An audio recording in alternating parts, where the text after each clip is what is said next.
Hello students, आज हम exercise 8.1 का क्वेश्चन नंबर 9 करने जा रहे हैं। क्वेश्चन नंबर 9 में क्या है? In triangle ABC right angle at B. उसने बोला एक राइट एंगल ट्राइंगल है एबीसी और राइट एंगल बी पर है, तो एक राइट एंगल ट्राइंगल बना ली और 90 डिग्री उसने बोला है कि बी पर है, तो हमने बी पे 90 डिग्री बना दिया।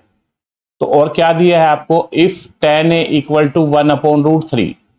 tan a की वैल्यू गिवन दे दी और वैल्यू पूछ ली sin a cos a sin c। दूसरे पार्ट के अंदर पूछा आपसे cos a cos c minus sin a sin c। तो सबसे पहले हम क्या करेंगे, यहां से sin a की वैल्यू भी निकाल लो, cos c की भी निकाल लो, cos a की भी निकाल लो, sin c की भी निकाल लो।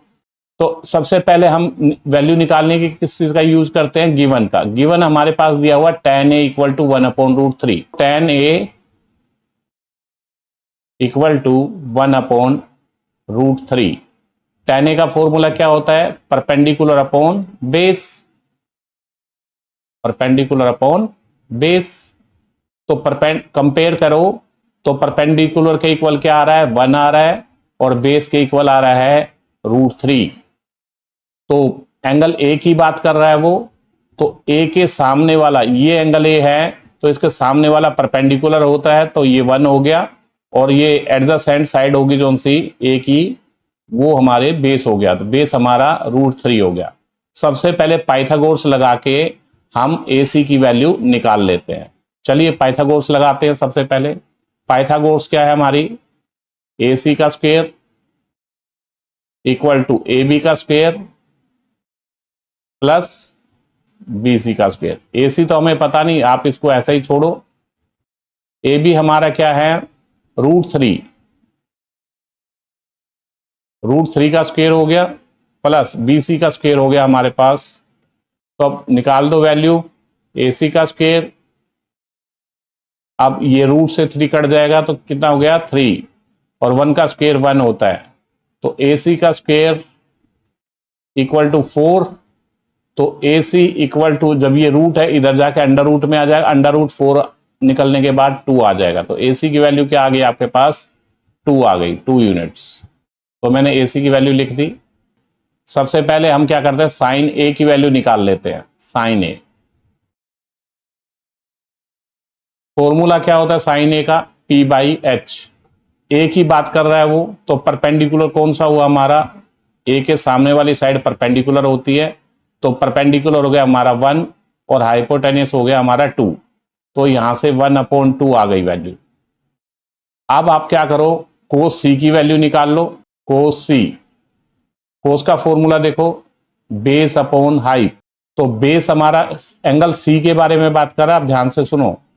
एंगल सी के बारे में बात करते, तो एंगल सी, ये एंगल सी के बारे में बात कर रहा है ना, तो एंगल सी के सामने वाला परपेंडिकुलर होता है और एंगल सी के साइड में जो होती है एडजेसेंट साइड, वो बेस होता है। बेस हमारा अब क्या हो गया? 1 हो गया और हाइपोटेनियस 2 हो गई, तो 1/2 आ गया कोस सी की वैल्यू। अब कोस ए की बात कर रहा है वो, कोस ए की वैल्यू निकाल दो।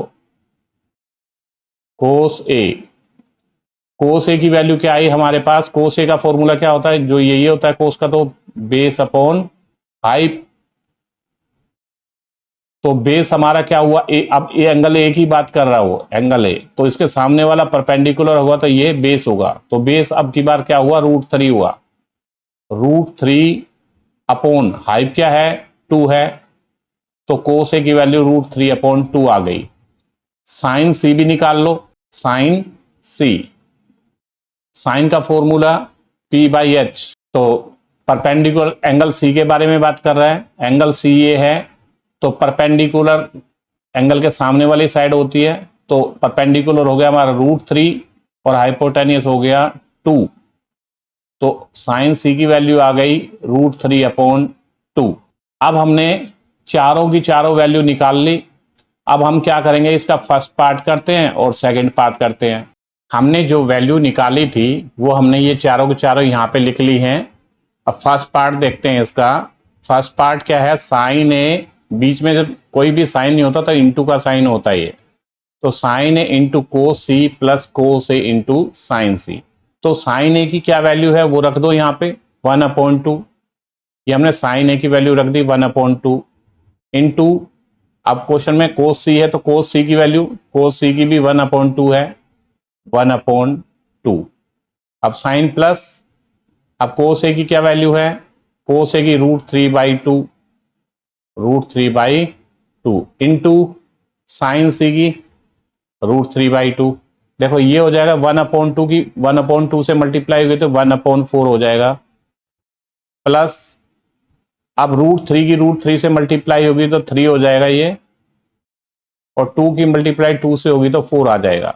एलसीएम ले लो, एलसीएम हमारा आ गया 4, यहां पे आएगा 1 + 3, 1 + 3 क्या होता है, 4 होता है, 4/4 कट के आ गया आपके पास 1। आपका फर्स्ट पार्ट का जो आंसर आया है, जो वैल्यू आई है वो 1 आई है। चलिए सेकंड पार्ट की वैल्यू भी देख लेते हैं। सेकंड पार्ट क्या है हमारा, कोस A into cos C minus sign A into sine C. तो यहां पे कोस ए की वैल्यू रखो, कोस ए की वैल्यू है हमारे पास √3/2 इंटू कोस सी की वैल्यू क्या है 1/2, 1/2 साइन माइनस का, अब हमारे पास साइन ए की वैल्यू 1/2 इंटू साइन सी की वैल्यू क्या है √3/2, √3/4 माइनस √3/4, √3/4 में से √3/4 चले जाएंगे तो आंसर इसका आ जाएगा 0। ये सेकंड पार्ट की वैल्यू थी। चलिए नेक्स्ट क्वेश्चन देखते हैं। क्वेश्चन नंबर 10 में बोला गया है in triangle P Q R right angle at Q. उसने बोला एक ट्राइंगल है पी क्यू आर और राइट एंगल एट क्यू पे, मतलब 90 डिग्री जो है वो क्यू पर है। तो हमने ये बना लिया इसको, तो एक पी क्यू आर बना ली और 90 डिग्री इसको बोल दिया क्यू पे, क्यू लगा, क्यू पे हमने 90 डिग्री दिखा दिया।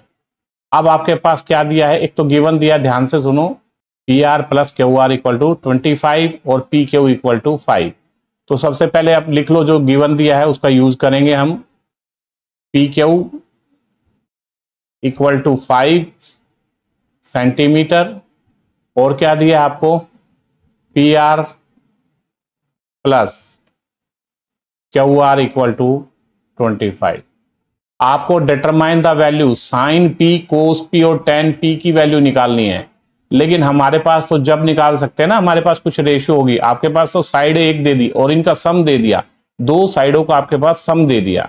सबसे पहले आप क्या करो, क्यू आर को एक्स मान लो, let Q R equal to X मान लेते हैं हम, ठीक है।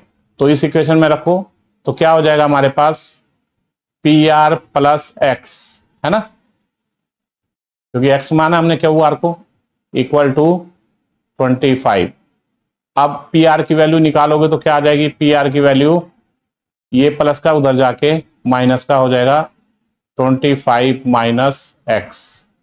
तो पी आर की वैल्यू हमारे पास आ गई, पी आर की वैल्यू क्या आई है हमारे पास 25 माइनस एक्स, ये पी आर की वैल्यू आ गई। और हमने क्या माना है, क्यू आर को क्या माना था, एक्स माना था, तो ये एक्स हो गया। अब क्या करो, पाइथागोरस लगा दो। पाइथागोरस लगाने के बाद में आपकी दोनों वैल्यू, एक्स की वैल्यू आ जाएगी तो एक्स की यहां रख देंगे और 25 में से एक्स को माइनस करके यहां पे वैल्यू आ जाएगी।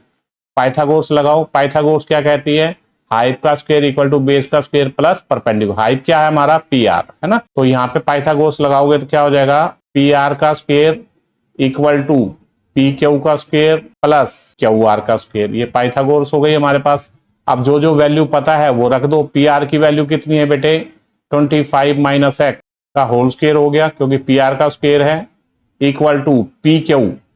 पी क्यू कितना गिवन दिया हुआ है आपके पास 5 दिया हुआ है, 5 का स्क्वायर हो गया, और क्यू आर हमने एक्स मान के चले थे, ये स्क्वायर है बेटे, तो एक्स का स्क्वायर हो जाएगा।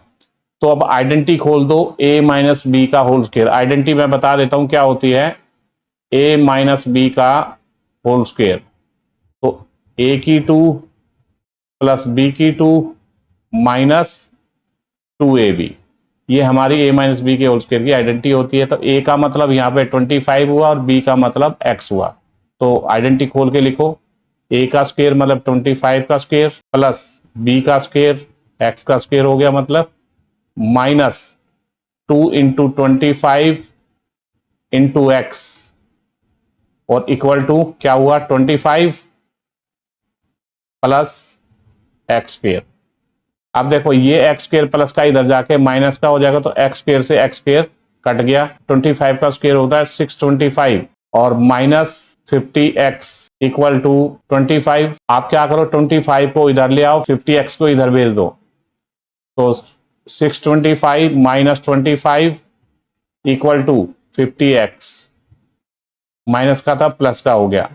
अब हमारे पास 625 में से 25 जाएंगे तो 600 हो जाएगा इक्वल टू 50x, 50 मल्टीप्लाई का इधर जाके डिवाइड का भेज दो, 600 अपॉन 50 इक्वल टू x। ये कट के आ गया हमारे पास, 0 से 0 कट गई, अब ये 12 आ गया। x की वैल्यू आ गई हमारे पास 12। अब क्या करो, x की वैल्यू को इस PR के अंदर आप रख दो, तो PR equal to 25 minus x की जगह क्या आएगा 12 आ जाएगा 12। तो PR की वैल्यू आ गई हमारे पास 13। ये सब सेंटीमीटर में, तो ऐसा यूनिट सभी की सेंटीमीटर में आ जाएगी। तो PR की वैल्यू कितनी आई है 13 सेंटीमीटर, तो यहां लिख दो 13 सेंटीमीटर। QR को x माना तो x की वैल्यू कितनी आई है 12 आई है, तो यहां लिख दो 12। अब आपको क्या करना है, sine P, cos P and tan P की वैल्यू बतानी है। हमने ट्राइंगल की तीनों साइड निकाल ली, अब हम वैल्यू निकालते हैं किसके, साइन P की। सबसे पहले साइन P की वैल्यू निकाल लेते हैं। फॉर्मूला क्या है साइन का, P by H, P by H. Angle P के बारे में बात करें तो एंगल P ये है, तो P के सामने वाली साइड परपेंडिकुलर होती है और ये हाइपोटेनियस हो गया है ना। तो परपेंडिकुलर क्या हुआ हमारा 12 हुआ और हाइपोटेनियस 13 हो गया, तो साइन P की वैल्यू आ गई 12 अपॉन 13। अब कोस P की वैल्यू निकालते हैं। कोस P का फॉर्मूला क्या है, base upon hype, base upon hype. तो एंगल P के बारे में बात कर रहे हैं, तो P के सामने वाला परपेंडिकुलर होती है साइड, और एडजेसेंट साइड कौन सी होती है, वो बेस होती है। एडजेसेंट साइड कौन सी है PQ, तो PQ की वैल्यू क्या हमारी 5 है, बेस हमारा 5 हो गया और हाइपोटेनियस 13। तो कोस P की वैल्यू हमारे पास आ गई 5 अपॉन 13। अब हम tan P की वैल्यू निकाल लेते हैं। tan P का फॉर्मूला क्या है, perpendicular upon base, P upon B। तो एंगल किसके बारे में बात कर रहा है, P के बारे में। तो P के सामने वाली साइड परपेंडिकुलर होती है, तो परपेंडिकुलर क्या हुआ हमारा 12 हुआ और बेस हमारा 5 हो गया। तो tan P की वैल्यू आई 12 अपॉन 5। तो हमारे पास क्वेश्चन में यही बोला गया था, determine the value of sine P, cos P and tan P। तो एक ऐसा ही सेम एक एग्जाम्पल भी है, एग्जाम्पल नंबर 5, उसको भी देख लेना, और ये वाला क्वेश्चन बिल्कुल सेम है। क्वेश्चन नंबर 11 में ये बताना है ये ट्रू है या फॉल्स है, जस्टिफाई योर आंसर। आपको क्वेश्चन में बोला गया है the value of tan A is always less than 1। तो ये क्या कह रहा है कि tan A की वैल्यू हमेशा 1 से कम होती है, ये कहना चाह रहा है। ये तो बात गलत है। हाँ 1 से कम जरूर होती है लेकिन हमेशा नहीं होती। इसने क्या लिख दिया यहां पे ऑलवेज, और हमेशा नहीं होती, होती तो है 1 से कम लेकिन हमेशा नहीं होती। जैसे मैंने एग्जांपल दिया, tan 60 की वैल्यू टेबल के अंदर देखना, tan 60 की वैल्यू √3 है, और √3 कितना होता है, √3 का मतलब होता है 1.732। ये √3 की वैल्यू है, तो 1 से बड़ी है, ये ग्रेटर देन 1 हो गया √3। तो अर क्वेश्चन में क्या कह रहा है, the value of tan A is always less than 1। वो कह रहा है हमेशा 1 से छोटी होती है, तो गलत हो गया। तो इसी ये हमने रीजन दे दिया, इसीलिए क्या हो गया ये फॉल्स हो गया। सेकंड पार्ट क्या कह रहा है, sec A 12 upon 5 for some value of angle A। Angle A की कोई भी वैल्यू ये हो सकती है। अब देखो sec A का फॉर्मूला देखो, sec A का क्या होता है h upon B, h upon B.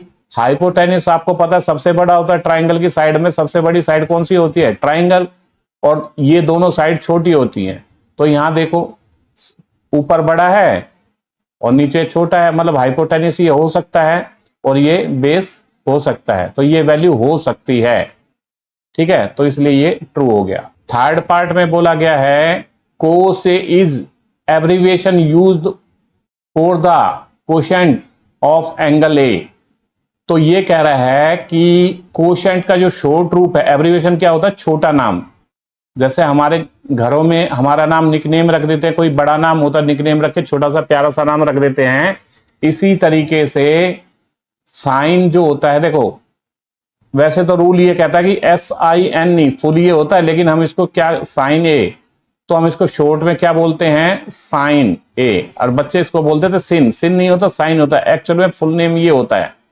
ठीक है, और कोशेकेंट का जो है ये कह रहा है को से इज एब्रीविएशन, मतलब ये कह रहा है कोशेकेंट का जो है शॉर्ट नेम को से है, नहीं, कोशेकेंट का जो शॉर्ट नेम है वो कोशक है। देखो ऐसे है, कोसेकेंट ए इक्वल टू कोसक ए होता है, और ये क्या कह रहा है कि ये कोस है, तो इसका मतलब गलत हो गया, ये फॉल्स हो गया। कोट पार्ट में बोला गया cot A is a product of cot and A. ये कह रहा है, देखो ध्यान से समझो इसको, उसने बोला कि कोट ए जो है ए, तो उसने बोला कि ये ऐसा है कि कोट ए इंटू ए ऐसा होता है, ये इसका प्रोडक्ट है। नहीं, खाली कोट तो कुछ होता ही नहीं बेटे, खाली साइन कोस टैन ये कुछ नहीं होता, ये कोट का एंगल होता है। जब तक इसके आगे इसका एंगल नहीं लिखा होगा तो कोट कुछ नहीं होता। ये कोट का क्या है, एंगल है, ये प्रोडक्ट नहीं है, मल्टीप्लाई नहीं है। क्या कहोगे, ए इज एंगल ऑफ कोट, ये ए कोट का एंगल है, कोट ए साथ में आगे ये एंगल होता है इसका। जब तक कोट के आगे एंगल नहीं लिखोगे तो इस कोट का कोई मतलब नहीं होता, गलत है। देखो साइन कुछ नहीं होता, गलत, जब तक इसके आगे एंगल ना लिखो। कुछ भी लिखो, चाहे साइन 60 लिख दिया हमने, एंगल लिख दिया 60 डिग्री, तो अब ये पता है कि हाँ ये ठीक है। साइन के आगे जो लिखा जाता है वो एंगल लिखा जाता है, मतलब जो भी ये है साइन कोस टैन कोसक सेक कोट, इनके आगे जब तक ये एंगल नहीं लिखा हुआ तो ये गलत है, और ये मल्टीप्लाई में नहीं होता। आप क्या बोलोगे, इसने क्वेश्चन में क्या बोला, cot A is the product of cot and A. ये कह रहा है कोट और ए का प्रोडक्ट है कोट ए, नहीं, ए तो एक एंगल है कोट का, तो इसलिए ये फॉल्स हो गया। अब यहां पे देखो साइन थीटा, उसने बोला कि sine theta equal to 4/3 for some angle theta. Theta की थीटा कोई भी दिया हो तो उसकी वैल्यू उसने बोली साइन थीटा की 4/3 हो सकती है। अब साइन थीटा का फॉर्मूला देखो क्या होता है, P/H।